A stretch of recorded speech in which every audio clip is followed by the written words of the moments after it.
Balla Gaye ñaata victoire la leen indil ñaata victoire ñaata sigil la leen sigil ñaata. amal jàmm. ma ne óbbali du feeñ ci biir yi nelaw óbbali du feeñ ci biir yi nelaw waaye saa boo óbbalee jàppal yaa ngi jëm ci ay nelaw ma ne yéyum kaani wuta na lool ak sàqamim raisin ngàjj ja moo lay xamal ne lii nga sax ab kaani la couleur bu rouge bi dong lan bokk nag. car ba mu sax doom baa ko gën di kaani ndax carub kaani maanaam xob ya xale yi xàmmeewuñ ko mais doomub kaani fu ñu ko seen xam ne mooma doomi Double Less ji kenn du moom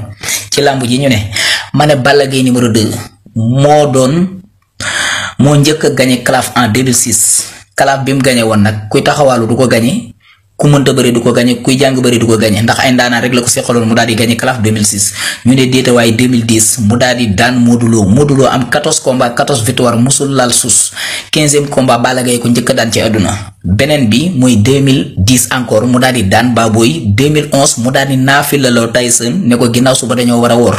le 22 avril 2012 mu daal di bati Yékini ki nga xam ne jàppoon nañ ne dana bëre ba bàyyi te du daanu mooy dalinkoor bi Balla Gaye daal di koy daaneel 2013 ñëw mu daal di daan Tapha Tine 2024 encore mu daal di ñëw daal di daanaat Tapha Tine te moo njëkk a doon roi des arènes ci génération 80 bi kooku mooy Balla Gaye 2 le lion de Guédiawaye doomi Casamance magi Sa Thiès xaritu Lac de Guiers numéro 2